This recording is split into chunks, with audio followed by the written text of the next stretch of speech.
O sol da tarde derramava-se preguiçosamente pela janela da sala de estar da casa dos Oliveira, no pequeno bairro de São Cristóvão, na periferia de Porto Alegre. Sentados em torno da mesa de madeira maciça que havia pertencido ao patriarca da família por décadas, os 5 irmãos Oliveira encaravam o advogado César Mendes com expressões que variavam entre descrença, raiva e confusão. Então, o senhor está nos dizendo que nosso pai, que faleceu há menos de uma semana, deixou metade da casa para uma mulher que nenhum de nós conhece? Perguntou Paulo, o mais velho dos irmãos, com a voz trêmula de indignação. O advogado ajustou os óculos no nariz fino e suspirou, desconfortável com a situação. Exatamente. Conforme o testamento que o Sr. Antônio Oliveira redigiu há 3 anos, a propriedade principal no centro da cidade será dividida entre vocês 5 e a Sra. Clara Duarte, na proporção de 50% para ela e 10% para cada um de vocês. Mariana, a caçula, bateu a mão na mesa com força suficiente para fazer a xícara de café do advogado saltar. Isso é absurdo. Quem é essa mulher? Por que o pai faria algo assim? Eu não posso fornecer essas informações porque simplesmente não as tenho, respondeu César, mantendo a compostura. O testamento apenas especifica a divisão dos bens, não as motivações por trás dessa decisão. Teresa, sempre a mais calma entre os irmãos, colocou a mão no braço de Mariana, tentando acalmá-la. Seus olhos, no entanto, refletiam a mesma inquietação. E quanto aos outros bens? A pousada em Gramado, o apartamento em Torres, as economias? A pousada em Gramado foi deixada integralmente para vocês 5, em partes iguais. O apartamento em Torres e as economias seguem a mesma distribuição da casa, de metade para a Sra. Clara e o restante dividido entre os 5. Luiz, o segundo mais velho, que até então estivera calado, finalmente se manifestou. Isso não faz sentido. Nós cuidamos do pai durante os últimos anos, especialmente depois que a mãe morreu. Nós administramos os negócios da família. E agora descobrimos que metade de tudo vai para uma estranha? Deve haver algum erro, insistiu Pedro, o quarto irmão, que mordia nervosamente a cutícula do polegar. Papai jamais faria isso conosco. Ele era justo, sempre foi. O advogado fechou sua pasta com um clique suave e se levantou. Sinto muito, mas não há erro. O testamento foi redigido pelo próprio Antônio, com todas as formalidades legais. Foi testemunhado e registrado corretamente. É válido em todos os aspectos. Após a saída do advogado, um silêncio pesado tomou conta da sala. O tic-tac do relógio de parede parecia mais alto que o normal, marcando os segundos de uma nova realidade que nenhum deles estava preparado para enfrentar.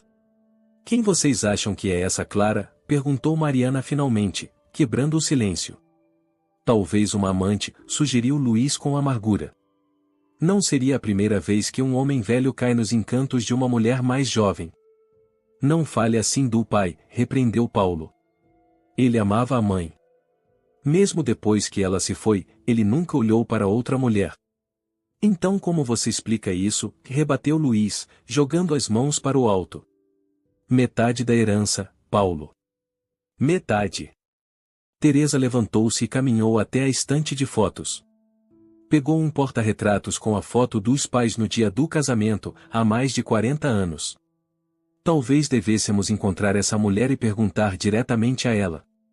E como vamos fazer isso? O advogado não nos deu nenhuma informação sobre ela, disse Pedro. Podemos começar pelo nome. Clara Duarte não deve ser tão difícil de encontrar, respondeu Teresa. Paulo passou as mãos pelo cabelo grisalho, em um gesto que lembrava muito o pai. Não sei se é uma boa ideia. Se o pai não nos contou sobre ela em vida, talvez seja melhor deixar as coisas como estão. Deixar as coisas como estão. Mariana olhou para o irmão com incredulidade. Estamos falando de metade da nossa herança, Paulo.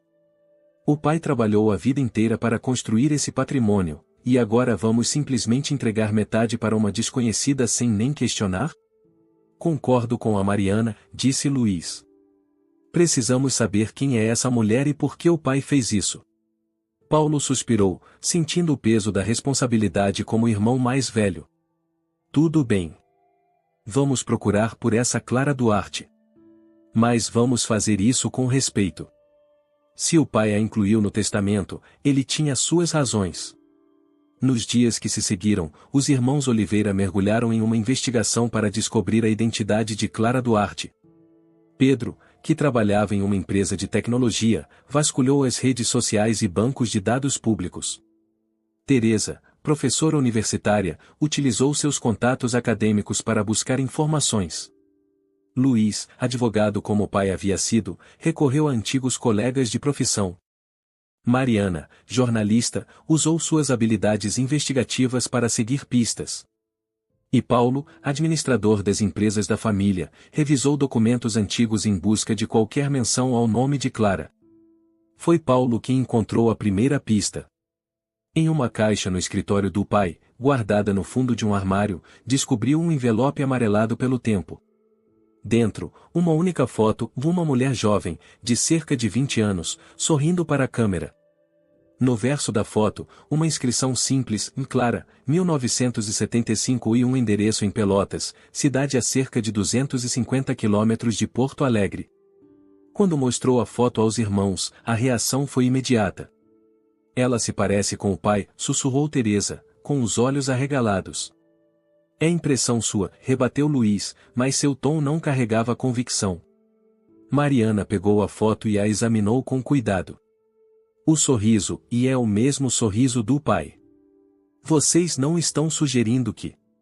Começou Pedro, mas não conseguiu terminar a frase.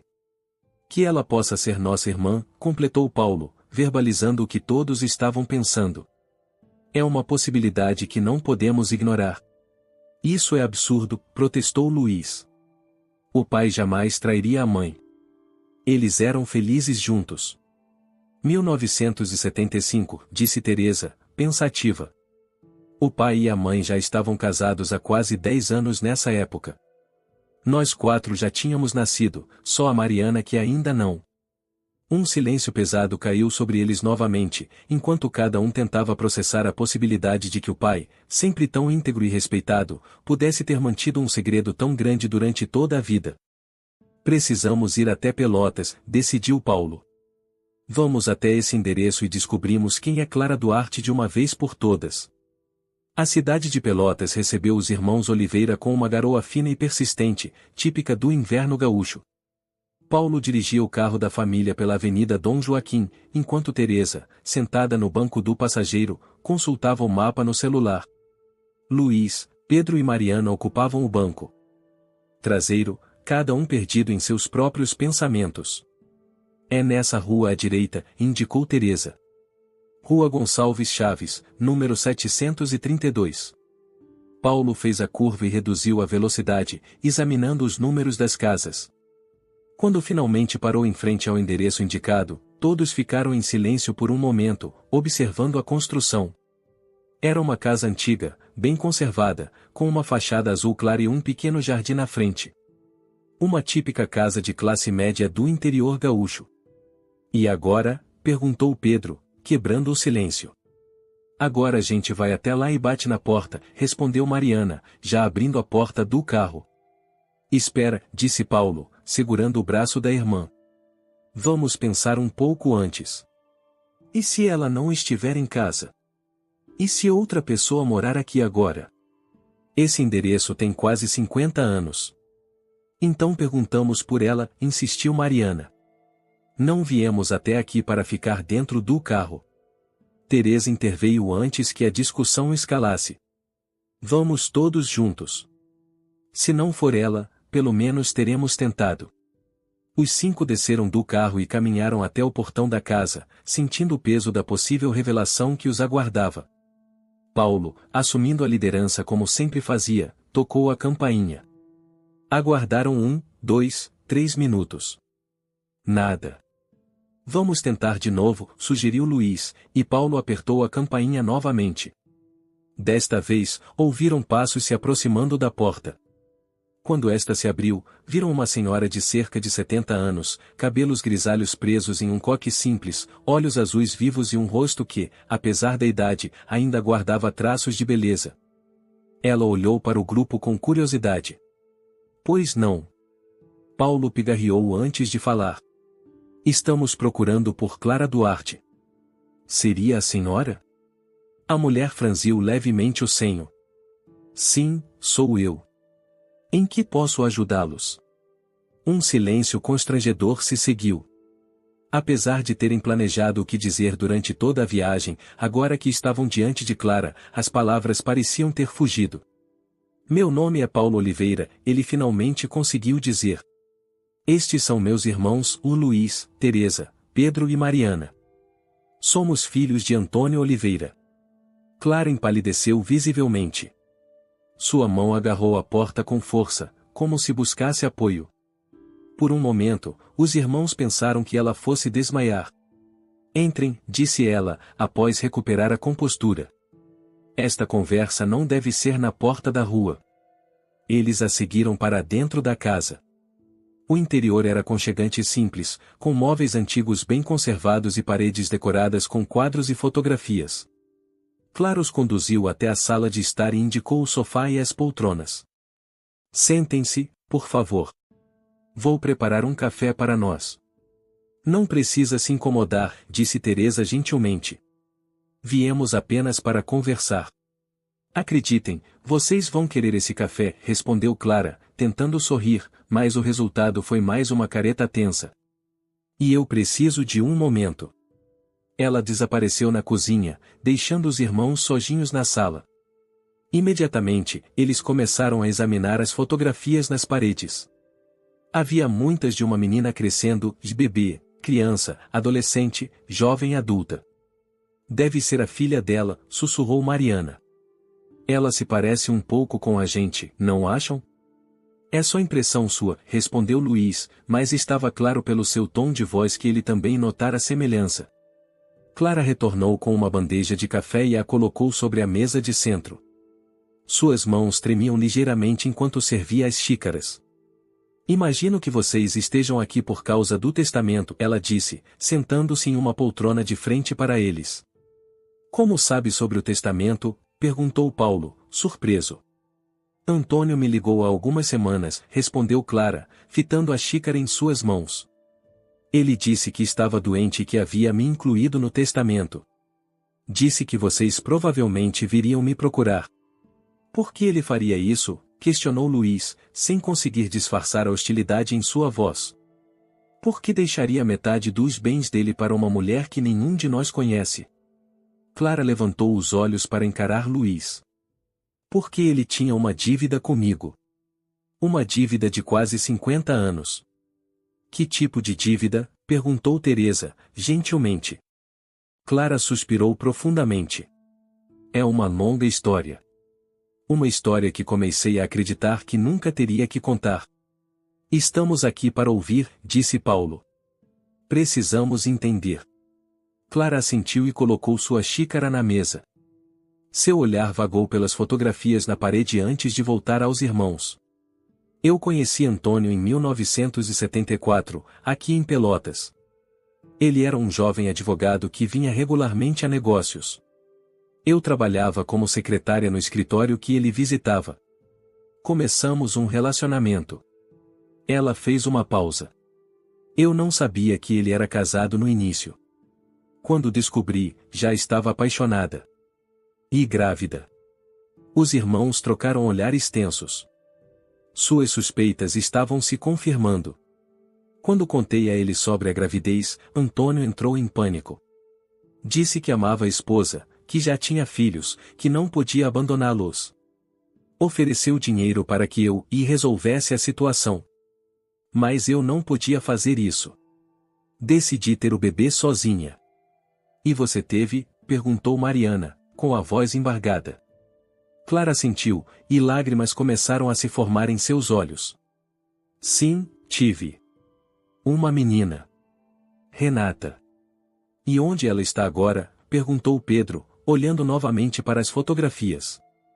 O rosto de Clara se contraiu em uma expressão de dor.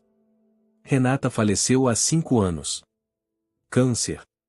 Um silêncio carregado de emoção preencheu a sala. Mesmo Luís, o mais cético entre eles, parecia abalado. Sinto muito, disse Teresa, sinceramente. Antônio soube sobre ela? perguntou Paulo. Sim. Não imediatamente, mas eventualmente. Quando Renata tinha cerca de 10 anos, ele reapareceu em Pelotas. Nos encontramos por acaso em um restaurante. Ele viu Renata comigo e acho que reconheceu traços dele nela. Começou a enviar dinheiro mensalmente, sempre em envelope sem remetente. Nunca pediu para conhecê-la, e eu nunca contei a ela quem era seu pai. Anos depois, quando Renata entrou na faculdade, ele começou a pagar seus estudos diretamente. Foi a única vez que conversamos por telefone novamente, para acertar os detalhes. Ele nunca mais voltou a Pelotas depois disso? Perguntou Pedro. Até onde sei, não, respondeu Clara. Ou se voltou, nunca me procurou. E por que ele deixaria metade dos bens dele para você agora, depois de tanto tempo? Questionou Luiz, ainda desconfiado. Clara enxugou uma lágrima solitária que escorria por sua face. Quando ele me ligou há algumas semanas, disse que estava tentando consertar seus erros antes de partir. Disse que não podia mudar o passado, mas podia tentar compensar pelo que não fez. Disse que, como Renata já não estava mais aqui, a herança seria uma forma de reconhecer que ela também era filha dele, que também tinha direito ao nome Oliveira. Então você é. Começou Mariana. A mulher com quem seu pai traiu sua mãe, completou Clara, com uma ponta de amargura. Sim, sou eu. Mas acreditem, eu também fui enganada. Quando descobri que ele era casado, já estava grávida e apaixonada. E agora você quer metade da nossa herança? Perguntou Luiz, incapaz de controlar a raiva. Eu não quero nada, respondeu Clara com firmeza. Nunca pedi nada a Antônio além do apoio para nossa filha. E mesmo isso só aceitei porque era direito dela. Foi ele quem insistiu no testamento. Disse que era o mínimo que podia fazer, não por mim, mas por Renata. Paulo observava Clara atentamente, buscando sinais de mentira ou manipulação, mas tudo o que via era uma mulher idosa, marcada pelo tempo e pelo sofrimento, falando com sinceridade dolorosa. Podemos ver uma foto dela? Pediu Teresa. De Renata. Clara hesitou por um momento, então se levantou e caminhou até um móvel no canto da sala. Abriu uma gaveta e retirou um álbum de fotografias. Folheou algumas páginas antes de encontrar o que procurava. Retornou ao seu lugar e entregou o álbum aberto para Teresa. A foto mostrava uma jovem mulher de cerca de 30 anos, sorrindo para a câmera. O sorriso era inconfundível, e o mesmo sorriso de Antônio Oliveira, o mesmo sorriso que Paulo, Luiz e Pedro carregavam. Meu Deus, murmurou Teresa, passando o álbum para os irmãos. Ela é nossa irmã, completou Paulo, sentindo um nó se formar em sua garganta. Era nossa irmã. A viagem de volta a Porto Alegre foi silenciosa. Diferente da ida, quando os 5 irmãos não paravam de falar, formulando teorias e conjecturas sobre quem seria Clara Duarte, agora cada um estava mergulhado em seus próprios pensamentos. O carro cortava a estrada enquanto o céu gaúcho, antes nublado, começava a se abrir em pequenas frestas de azul entre as nuvens. Paulo dirigia concentrado, as mãos firmes no volante apesar do turbilhão em sua mente. Ao seu lado, Teresa folheava distraidamente o pequeno álbum de fotos que Clara havia insistido que levassem. Para vocês conhecerem um pouco da irmã que nunca tiveram a chance de conhecer, ela disse enquanto se despediam. No banco de trás, Luiz mantinha os braços cruzados e o olhar fixo na janela. Pedro brincava nervosamente com o zíper de sua jaqueta, enquanto Mariana, encostada no vidro, deixava algumas lágrimas silenciosas escorrerem pelo rosto. O que vamos fazer agora? Pedro foi o primeiro a quebrar o silêncio, quando já estavam quase chegando em casa. Como assim, o que vamos fazer? Rebateu Luiz, virando-se para o irmão. Não há nada a fazer. Voltamos para nossas vidas e aceitamos que o pai não era o homem que pensávamos que fosse. Não é tão simples assim, Luiz, interveio Teresa, sem tirar os olhos do álbum de fotos. Não é só sobre o pai. É sobre nós também. Sobre quem somos agora que sabemos disso. Eu sou o mesmo de antes, respondeu Luiz secamente. Filho de Antônio e Helena Oliveira. Nada mudou para mim. Tudo mudou, disse Mariana, sua voz embargada pelas lágrimas. Tínhamos uma irmã. Todos esses anos, e nunca soubemos. Ela viveu e morreu sem saber quem éramos. Sem nos conhecer. Paulo estacionou o carro na garagem da casa da família. Desligou o motor, mas ninguém fez menção de sair. Acho que precisamos decidir o que fazer em relação ao testamento, disse ele finalmente. Clara nos disse que não quer nada, que podemos contestar judicialmente se quisermos. E é exatamente o que deveríamos fazer, afirmou Luiz. Não faz sentido entregar metade da herança para uma mulher que o pai mal conhecia. Mal conhecia? Teresa olhou para o irmão com incredulidade. Ela é a mãe da filha dele, Luiz. De uma filha que ele abandonou, que cresceu sem pai, que morreu sem que ele nunca tivesse coragem de reconhecê-la publicamente. Isso não é problema nosso, insistiu Luiz. Não fomos nós que cometemos esse erro. Não, não fomos, concordou Paulo. Mas agora somos nós que temos a chance de fazer o que é certo. Os 5 finalmente saíram do carro e entraram na casa.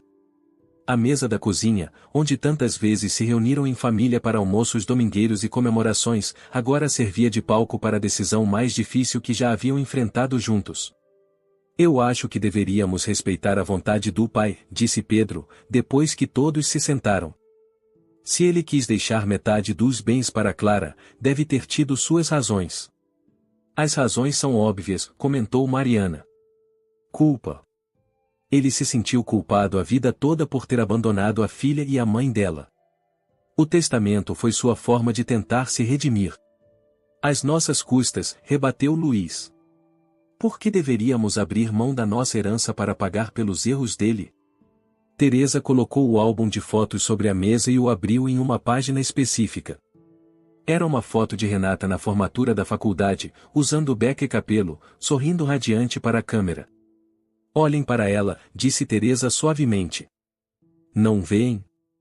Ela tem os olhos da mãe, o queixo dela é igual ao nosso. É como olhar para uma mistura de todos nós. Paulo suspirou profundamente. Não é só sobre dinheiro, Luiz. É sobre fazer o que é certo. Clara criou a filha sozinha, cuidou dela quando estava doente, enfrentou o preconceito de ser mãe solteira em uma época em que isso era muito mais difícil. Enquanto isso, o pai seguiu com a vida dele, construindo uma família conosco, fingindo que ela não existia. E como é que sabemos que essa menina era mesmo filha dele? Questionou Luiz, embora seu tom já não carregasse a mesma convicção. Só temos a palavra dessa mulher. Você viu as fotos, Luiz, respondeu Teresa. Você sabe que é verdade. Além disso, por que o pai deixaria metade dos bens para ela se não fosse?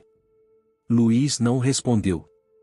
Ficou encarando a foto de Renata, como se buscasse nela respostas para perguntas que nem sabia como formular. Eu concordo com o Paulo, disse Mariana. Devemos respeitar o testamento. É o mínimo que podemos fazer por essa irmã que nunca conhecemos. E pela mãe dela, acrescentou Pedro. Clara não parece ser o tipo de pessoa que estava atrás do dinheiro do pai. Ela criou a filha sozinha, nunca o expôs publicamente, nunca tentou causar problemas para nossa família. Paulo olhou para os irmãos, um por um. Então, estamos decididos? Vamos aceitar os termos do testamento? Sim, respondeu Teresa sem hesitação. Sim, concordou Pedro. Sim, disse Mariana, enxugando uma lágrima. Todos olharam para Luiz, que permanecia em silêncio, ainda fitando a foto de Renata. Luiz, chamou Paulo. Luiz levantou os olhos, e pela primeira vez desde que haviam descoberto a existência de Clara e Renata, sua expressão não era de raiva ou desconfiança, mas de uma tristeza profunda. Vocês já pensaram que, se o pai tivesse sido honesto desde o início, poderíamos ter crescido conhecendo Renata, e ele disse, com a voz embargada. Ela poderia ter sido parte das nossas vidas. Poderíamos ter sido uma família maior. Teresa colocou a mão sobre a de Luiz. Sim, poderíamos. Mas não podemos mudar o passado. Só podemos decidir o que fazemos daqui para frente. Então, sim, concluiu Luiz. Vamos respeitar o testamento. A decisão tomada, os irmãos sentiram um peso se dissipar, embora outro, diferente, tomasse seu lugar. O peso da descoberta de uma história familiar que jamais haviam imaginado, de uma irmã que jamais conheceriam, de um pai que jamais compreenderiam completamente. Dias depois, Paulo ligou para Clara para informá-la da decisão.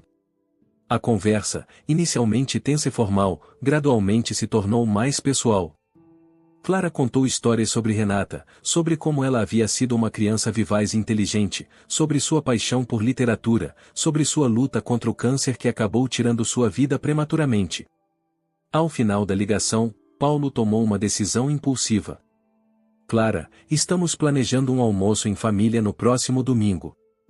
Gostaríamos que você viesse, se puder. Do outro lado da linha, houve um momento de silêncio surpreso. Vocês têm certeza?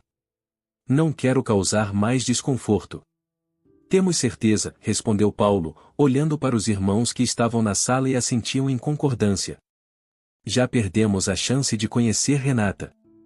Não queremos perder a chance de conhecer você também. Clara aceitou o convite com a voz embargada pela emoção. No domingo seguinte, quando Clara chegou à casa dos Oliveira, foi recebida não com a hostilidade que temia, mas com uma cautela respeitosa que, aos poucos, foi dando lugar a uma curiosidade genuína.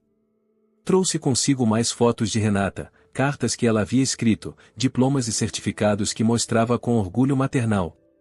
Enquanto almoçavam, Clara contou sobre como Renata havia se tornado professora de literatura, como amava Jorge Amado e Machado de Assis, como sonhava em escrever seu próprio livro algum dia. Ela tinha começado um romance, sabe, contou Clara. Estava quase na metade quando ficou doente demais para continuar. Sobre o que era? Perguntou Mariana, interessada.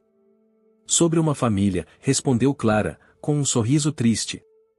Uma família dividida por segredos, que eventualmente se reencontra. Acho que, de alguma forma, ela sempre soube que havia mais em sua história do que eu contava. Teresa pegou a mão de Clara por cima da mesa. Obrigada por compartilhar essas memórias conosco. Por nos permitir conhecer um pouco da nossa irmã.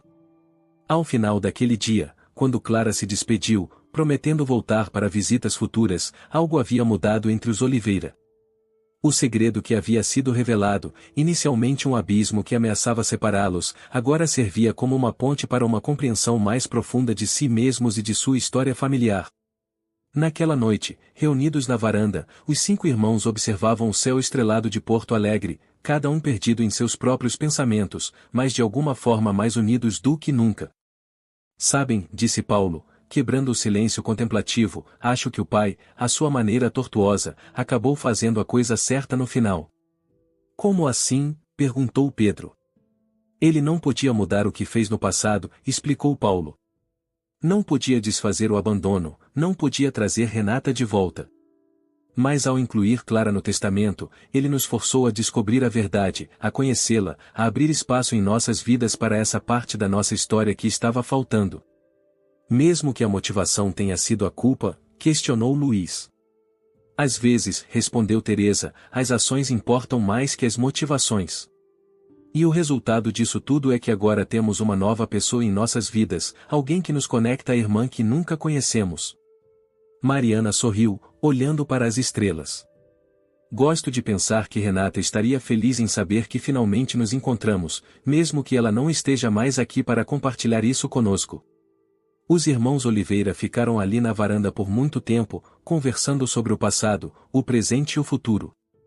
Sobre o pai que pensavam conhecer e o homem que ele realmente foi, com suas falhas e contradições. Sobre a mãe que os criou com amor, sem jamais mencionar suas suspeitas, se é que as teve. Sobre Clara, que enfrentou a vida com coragem e dignidade. E sobre Renata, a irmã que nunca conheceram, mas que agora, de alguma forma, havia se tornado parte de suas vidas. Nas semanas que se seguiram, Clara tornou-se uma presença cada vez mais constante na casa dos Oliveira. O que começou como visitas dominicais cautelosas logo se transformou em jantares durante a semana, longas conversas na varanda e até mesmo em um quarto de hóspedes permanentemente reservado para ela nas ocasiões em que o tempo em Porto Alegre não permitia sua volta para Pelotas. Apesar da harmonia aparente, cada um dos irmãos Oliveira lidava com a situação à sua maneira. Paulo, pragmático como sempre, encarregou-se de lidar com os aspectos práticos da integração de Clara à família. Foi ele quem sugeriu adicionar o nome dela nas empresas da família, permitindo-lhe voz ativa nas decisões, embora ela insistisse que não tinha interesse em se envolver nos negócios.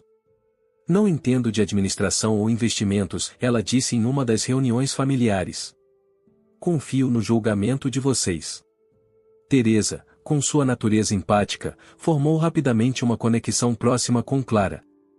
Ambas compartilhavam o amor por livros e música clássica, e não era incomum encontrá-las na biblioteca da casa, discutindo obras de Clarice Lispector ou ouvindo Chico Buarque.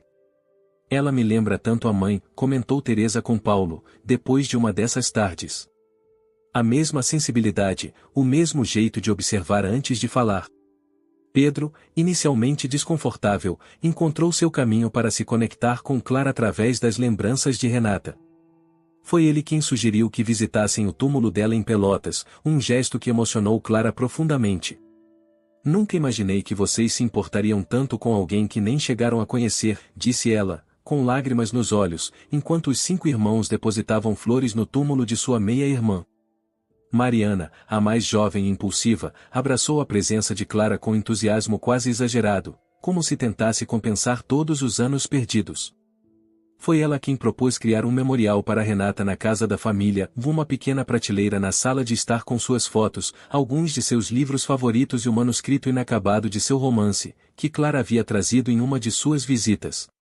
Apenas Luís mantinha uma distância cautelosa. Embora tenha aceitado o testamento e concordado com a inclusão de Clara na família, algo ainda o incomodava. Suas interações com ela eram cordiais, mas raramente passavam disso. Ele evitava estar sozinho com ela e frequentemente inventava desculpas para sair mais cedo dos jantares familiares. Você ainda não aceitou completamente, não é? Perguntou Paulo ao irmão, certa noite, depois que todos já haviam se recolhido e eles compartilhavam um copo de uísque na varanda. Luís suspirou, olhando para o líquido âmbar em seu copo. Não é tão simples, Paulo. Não é sobre Clara. Ela parece ser uma boa pessoa.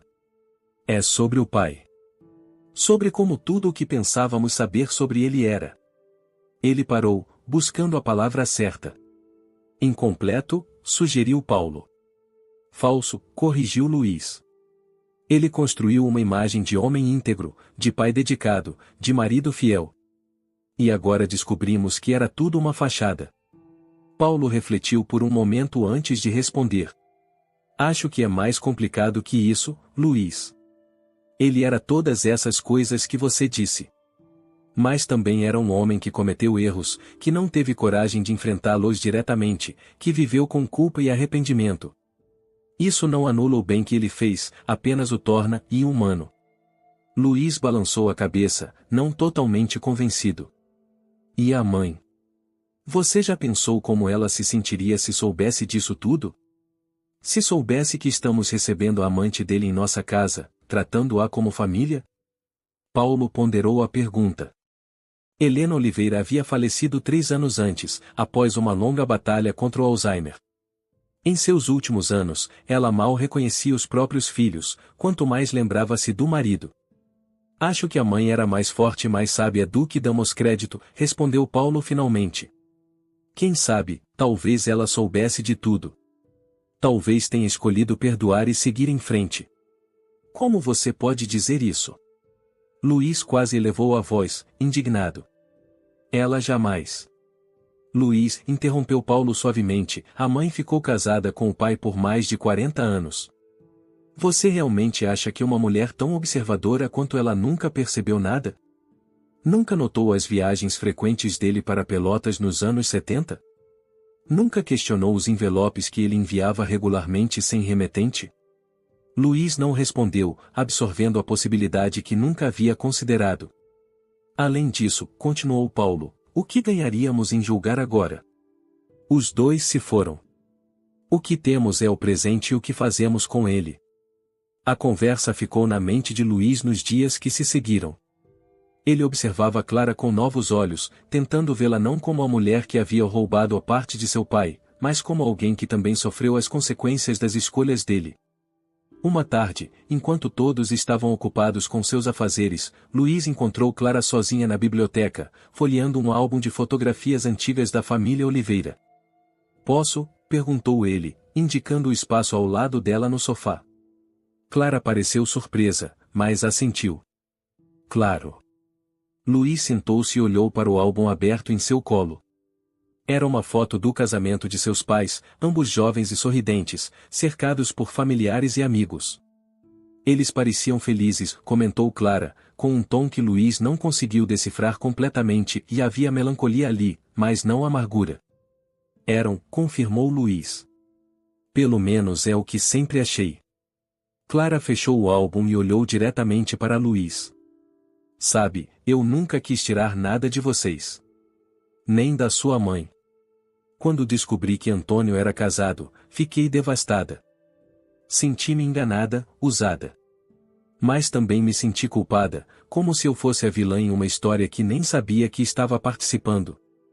Luiz sentiu algo dentro dele se suavizar. Por que nunca contou a verdade? Por que nunca o confrontou publicamente? Clara sorriu tristemente. E qual seria o benefício disso? Destruir uma família? Fazer seus irmãos e você sofrerem por algo que não era culpa de vocês? Expor Renata ao estigma de ser a filha bastarda? Não, preferi protegê-la. Dar a ela o melhor que podia com o que tínhamos. Não deve ter sido fácil, disse Luiz, com genuína empatia. Não foi, concordou Clara. Houve momentos em que o ressentimento quase me consumiu. Especialmente quando vi a Renata sofrendo por não ter um pai. Mas aprendi que ressentimento só gera mais dor. Escolhi perdoar Antônio, não por ele, mas por mim e por Renata. As palavras dela atingiram Luiz profundamente. Era exatamente o que ele precisava fazer, perdoar o pai, não por ele, mas por si mesmo. Para poder seguir em frente. Obrigado, disse ele simplesmente. Clara pareceu entender o que ele queria dizer. Assentiu e sorriu, um sorriso genuíno que alcançou seus olhos. Naquela noite, durante o jantar, foi Luiz quem propôs um brinde. "A família", disse ele, erguendo sua taça. "A toda a nossa família." O olhar que trocou com Clara foi de compreensão mútua. Algo havia mudado entre eles, uma barreira havia caído. Não eram apenas conhecidos unidos por circunstâncias dolorosas, nem amigos ainda, mas estavam no caminho para se tornarem família de verdade. Teresa percebeu a mudança e sorriu para si mesma. Paulo encontrou seu olhar do outro lado da mesa e assentiu sutilmente. Mariana, sempre emotiva, tinha lágrimas nos olhos. Pedro ergueu sua taça um pouco mais alto, como se quisesse incluir alguém que não estava presente fisicamente mas que, de certa forma, os havia reunido, Renata, a irmã que nunca conheceram, mas cujo espírito parecia pairar sobre eles, unindo-os de uma forma que nunca imaginaram possível. Foi durante uma tarde chuvosa de junho, quase 3 meses depois da primeira visita de Clara à casa dos Oliveira, que Mariana redescobriu o manuscrito de Renata. O pacote de folhas digitadas, amareladas pelo tempo, havia sido colocado na pequena estante memorial, mas ninguém ainda tinha realmente lido seu conteúdo. Impulsiva como sempre, Mariana não resistiu à tentação de mergulhar nas palavras deixadas pela irmã que nunca conheceu. O romance inacabado, intitulado Os Silêncios Herdados, contava a história de Ana, uma jovem que descobria cartas escondidas no sótão da casa da avó após sua morte. As cartas revelavam segredos de família que haviam sido cuidadosamente enterrados por décadas, de um amor proibido, um filho negado, uma herança de mentiras e omissões que atravessava gerações. Mariana lia com o coração acelerado, reconhecendo nas páginas ecos da história de sua própria família. Era como se Renata, mesmo sem conhecer toda a verdade, tivesse intuído os segredos que cercavam sua origem. Ou pior, talvez ela soubesse mais do que Clara havia revelado. Quando terminou a leitura, já era noite alta. Mariana desceu as escadas em busca de um copo d'água, ainda perturbada pelo que havia lido. Na cozinha, encontrou Teresa preparando um chá. Não consegue dormir também? Perguntou Teresa, notando a expressão perturbada da irmã. Mariana sentou-se à mesa da cozinha, segurando o manuscrito contra o peito. Estive lendo isso, disse, colocando as páginas sobre a mesa. O romance de Renata. Teresa puxou uma cadeira e sentou-se ao lado da irmã. E o que achou? Teresa, Mariana hesitou, você não acha estranho? O livro que ela estava escrevendo, e é praticamente a nossa história. Como se ela soubesse. Teresa pegou as páginas e folheou alguns trechos, seus olhos correndo rapidamente pelas palavras. Talvez ela suspeitasse. Crianças sentem essas coisas, mesmo quando não são ditas explicitamente. Há mais, continuou Mariana, inclinando-se para a frente. No livro, a protagonista descobre que o pai, além do relacionamento que resultou em seu nascimento, teve outros casos. Outros filhos. Teresa levantou os olhos do manuscrito, uma ruga de preocupação formando-se em sua testa. Você acha que? Não sei, respondeu Mariana. Mas e se for verdade? E se Renata não for a única? E se houver outros irmãos por aí que não conhecemos? Teresa colocou as páginas sobre a mesa e respirou fundo.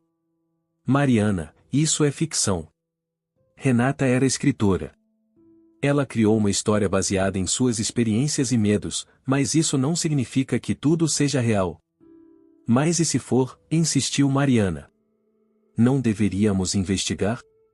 Investigar o que, exatamente? A voz de Paulo surpreendeu as duas. Ele estava parado na porta da cozinha, com uma expressão de curiosidade. Desculpem, não pude deixar de ouvir parte da conversa. Mariana explicou rapidamente sua teoria. Paulo ouviu com atenção, mas seu rosto não revelava o que estava pensando.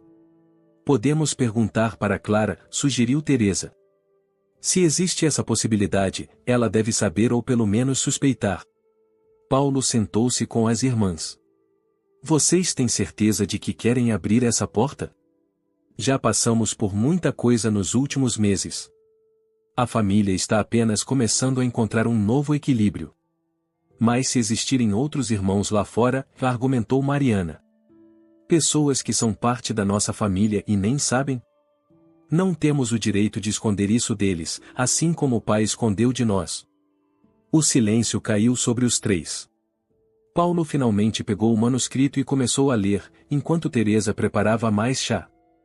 Quando Luiz e Pedro acordaram na manhã seguinte, encontraram os três ainda na cozinha, cercados por xícaras vazias e páginas espalhadas. O que está acontecendo aqui? Perguntou Luiz, olhando para os rostos cansados dos irmãos.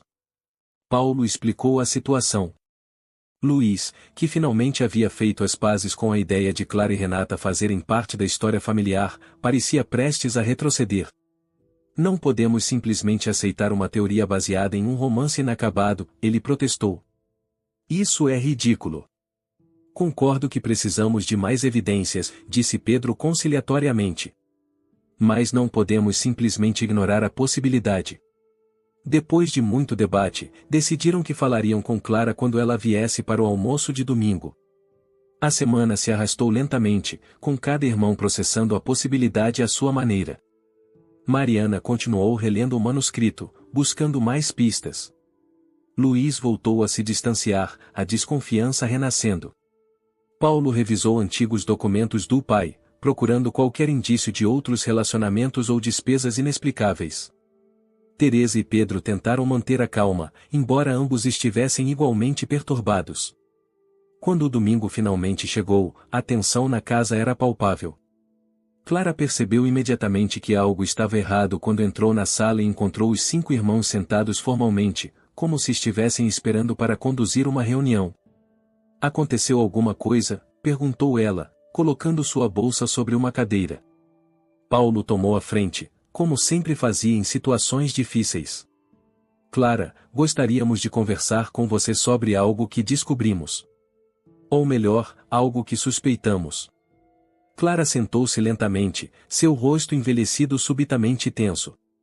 Do que se trata? Mariana colocou o manuscrito sobre a mesa de centro. É sobre o livro de Renata. Nós o lemos. Os olhos de Clara fixaram-se nas páginas amareladas, e algo em sua expressão mudou, de um lampejo de reconhecimento, talvez medo. Entendo. O livro sugere que o protagonista masculino, que claramente representa nosso pai, teve outros relacionamentos além do que resultou no nascimento da personagem principal, continuou Paulo.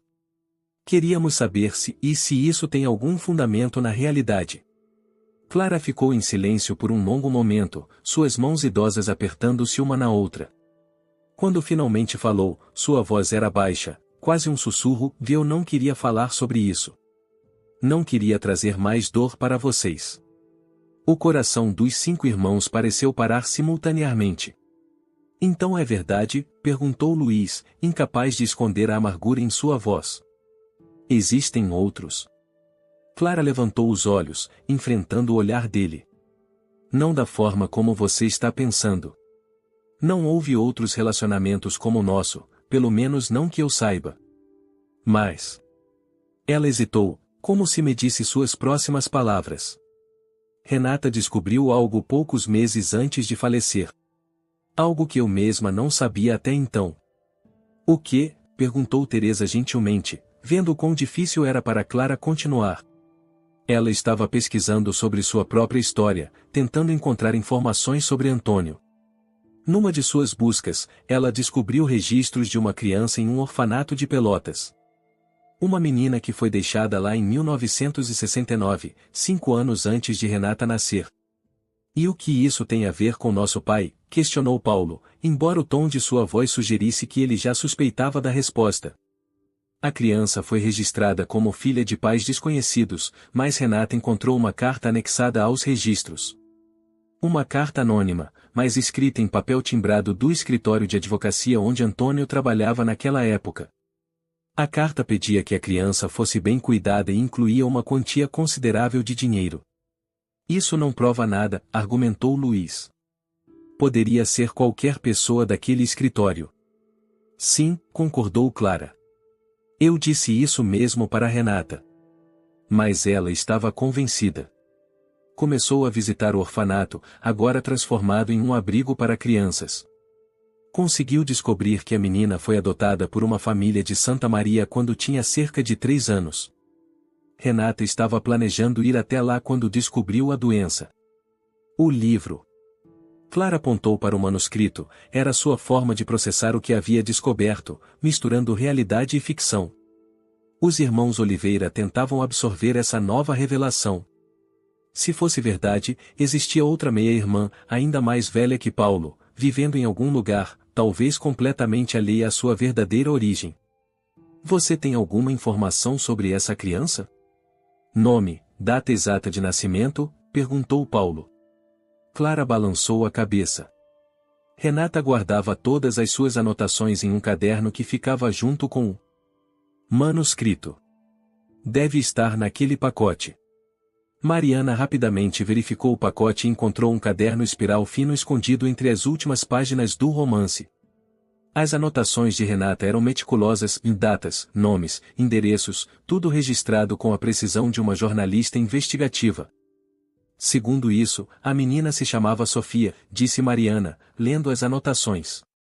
Sofia Martins, depois da adoção. Nascida em março de 1969. Isso seria consistente com as viagens de Antônio para Pelotas naquela época, comentou Clara. Ele começou a visitar a cidade regularmente no final de 1968, bem antes de nos conhecermos.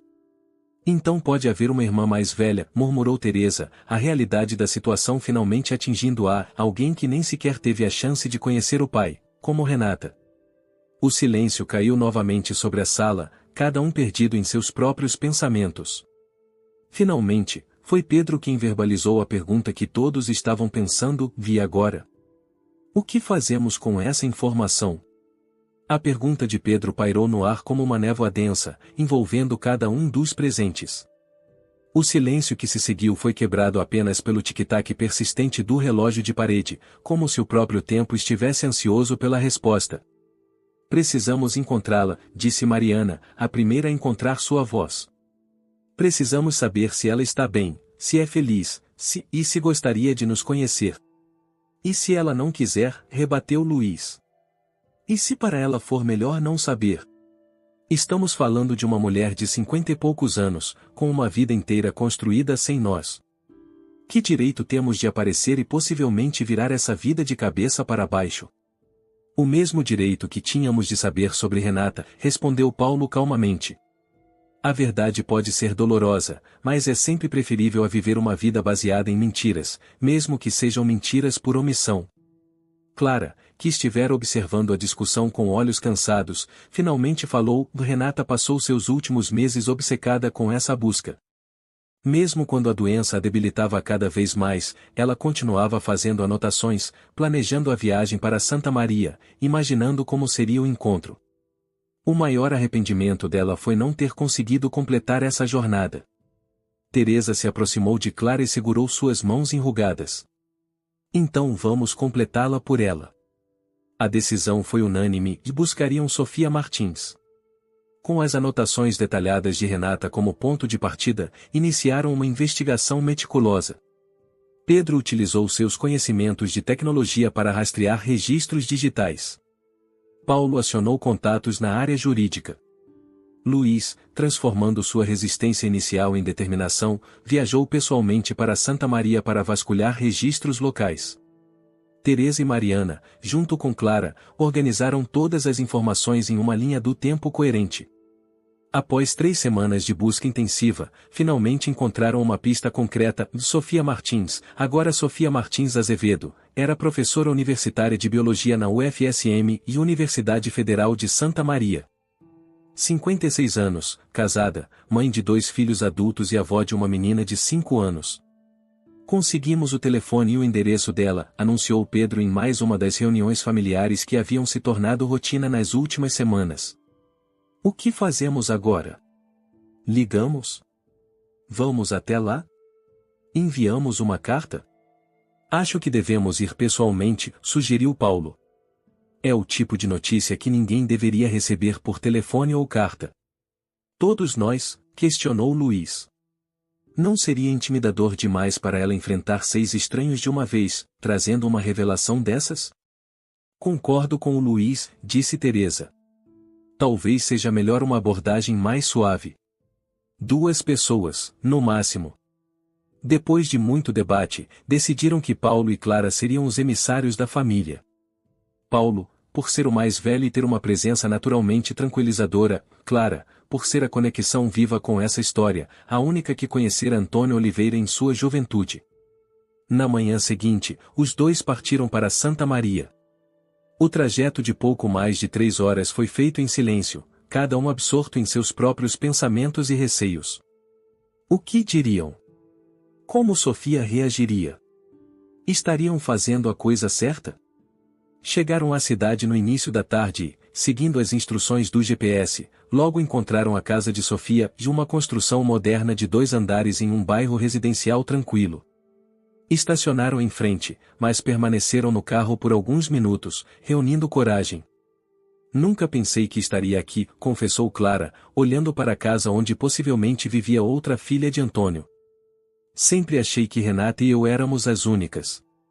Como acha que ela vai reagir? Perguntou Paulo. Clara suspirou. Não sei. Cada pessoa lida com esse tipo de revelação de forma diferente. Alguns querem saber tudo, outros preferem manter distância. Temos que estar preparados para qualquer reação. Finalmente, criaram coragem e caminharam até a porta. Paulo tocou a campainha, e ambos aguardaram com o coração acelerado. Momentos depois, a porta foi aberta por uma mulher de estatura média, cabelos castanhos com fios grisalhos e olhos. Paulo sentiu um sobressalto ao perceber e exatamente iguais aos de seu pai. Pois não? Perguntou Sofia, olhando com curiosidade para os 2 estranhos em sua porta. Boa tarde, começou Paulo, tentando manter a voz firme. Meu nome é Paulo Oliveira e esta é Clara Duarte. Gostaríamos de conversar com a senhora Sofia Martins Azevedo, se for possível. A mulher franziu o senho, claramente tentando lembrar se os conhecia de algum lugar. Eu sou Sofia. Em que posso ajudá-los? É um assunto pessoal, disse Paulo. Podemos entrar? Prometo que não tomaremos muito do seu tempo. Sofia hesitou por um momento, avaliando-os, então assentiu e abriu mais a porta. Entrem. Podemos conversar na sala. A casa era aconchegante e organizada, com livros em praticamente todas as superfícies disponíveis e fotografias de família espalhadas pelas paredes. Sofia os conduziu até uma sala de estar ampla e indicou o sofá. Aceitam um café, um chá? Ofereceu ela, ainda com um ar de confusão, mas mantendo a hospitalidade. Não é necessário, obrigado, respondeu Paulo. Ele respirou fundo antes de continuar. Senhora Sofia, o que viemos falar é complicado. Peço apenas que nos ouça até o final antes de tirar qualquer conclusão. Sofia sentou-se na poltrona de frente para eles, seu rosto agora refletindo uma mistura de curiosidade e apreensão. Vocês estão me deixando preocupada. Do que se trata? Paulo olhou para Clara, como se buscasse coragem, e então voltou a encarar Sofia. A senhora foi adotada quando tinha aproximadamente 3 anos, correto? De um orfanato em Pelotas. Sofia empalideceu visivelmente. Como sabem disso? Quem são? Vocês? Meu nome completo é Paulo Oliveira, continuou ele. Sou filho de Antônio Oliveira, que faleceu há alguns meses. Temos razões para acreditar que ele também é seu pai biológico. O silêncio que se seguiu foi ensurdecedor. Sofia olhava de Paulo para Clara e de volta para Paulo, seu rosto uma máscara de choque e descrença. Isso é algum tipo de brincadeira? Perguntou finalmente, sua voz quase um sussurro. Gostaria que fosse, respondeu Clara suavemente. Mas não é, descobrimos recentemente através de pesquisas feitas pela minha filha, Renata, que também era filha de Antônio. Lentamente, com cuidado para não sobrecarregar Sofia, eles contaram toda a história sobre Antônio, sobre Renata, sobre o manuscrito e a investigação que os levou até ela. Sofia ouviu tudo em silêncio, ocasionalmente enxugando uma lágrima teimosa. Sempre soube que era adotada, ela disse quando eles terminaram. Meus pais adotivos, nunca esconderam isso de mim. Mas nunca soube nada sobre meus pais biológicos. O orfanato disse aos meus pais que eu havia sido abandonada sem qualquer identificação. Sabemos que isso é muito para processar, disse Paulo. Não esperamos que você tome qualquer decisão agora. Apenas achamos que você tinha o direito de saber. Sofia levantou-se e caminhou até uma estante, de onde tirou um porta-retratos. Voltou e o entregou a Paulo. Era uma foto dela com um homem de sua idade aproximada, 2 jovens adultos na casa dos 20 anos, e uma menina pequena. Essa é minha família, disse ela. Meu marido Carlos, nossos filhos Miguel e Laura, e nossa neta Beatriz, filha de Miguel. Construí uma vida boa, sabe? Sou feliz. Nunca senti que faltava algo. Ela fez uma pausa. Mas sempre tive perguntas. Sempre me perguntei de onde vim, por que fui abandonada, se havia outras pessoas no mundo que compartilhavam meu sangue. Paulo olhou para a fotografia, vendo nos rostos dos sobrinhos que nunca conhecera ecos de sua própria família. Devolveu o porta-retratos a Sofia. Você tem outros irmãos além de mim, disse ele, com um sorriso triste. Somos 5. Eu, Luiz, Teresa, Pedro e Mariana. E tinha uma irmã, Renata, filha de Clara, que infelizmente faleceu há alguns anos. 6 irmãos, murmurou Sofia, como se testasse a palavra.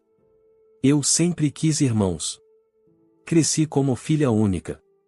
Clara, que estivera observando a interação em silêncio, finalmente falou, Sofia, se me permite perguntar, você gostaria de conhecer os outros? Eles estão ansiosos para conhecê-la, mas entenderemos completamente se você preferir manter distância. Sofia ficou em silêncio por um longo momento, processando tudo o que havia descoberto naquela tarde extraordinária. Finalmente, olhou para os dois com uma determinação renovada nos olhos. Sim, disse ela. Gostaria de conhecê-los. Todos eles. E gostaria que conhecessem minha família também. Se vamos fazer isso, vamos fazer direito. Na semana seguinte, Sofia e sua família inteira, marido, filhos e neta, viajaram para Porto Alegre. O encontro, inicialmente carregado de tensão e incerteza, rapidamente se transformou em uma celebração emocionante à medida que laços inesperados se formavam. Luiz e Carlos descobriram um interesse compartilhado por vinhos antigos. Teresa e Sofia, ambas professoras, trocaram histórias sobre suas experiências acadêmicas. Mariana ficou encantada com a pequena Beatriz, que a seguia pela casa pedindo para ouvir mais suas histórias de jornalista. Pedro e Miguel conversaram por horas sobre tecnologia. Paulo observava tudo com um sentimento de profunda satisfação. Clara permaneceu um pouco à margem, até que Sofia se aproximou dela durante uma pausa nas conversas. Obrigada, disse Sofia simplesmente. Pelo quê? Perguntou Clara, surpresa. Por ter a coragem de fazer o que fez. Por criar sua filha sozinha. Por não guardar ressentimentos. Por nos unir agora. Sofia hesitou antes de continuar. Gostaria de ter conhecido Renata. Parece que devo muito a ela. Clara sorriu através das lágrimas. Ela teria adorado conhecer você também.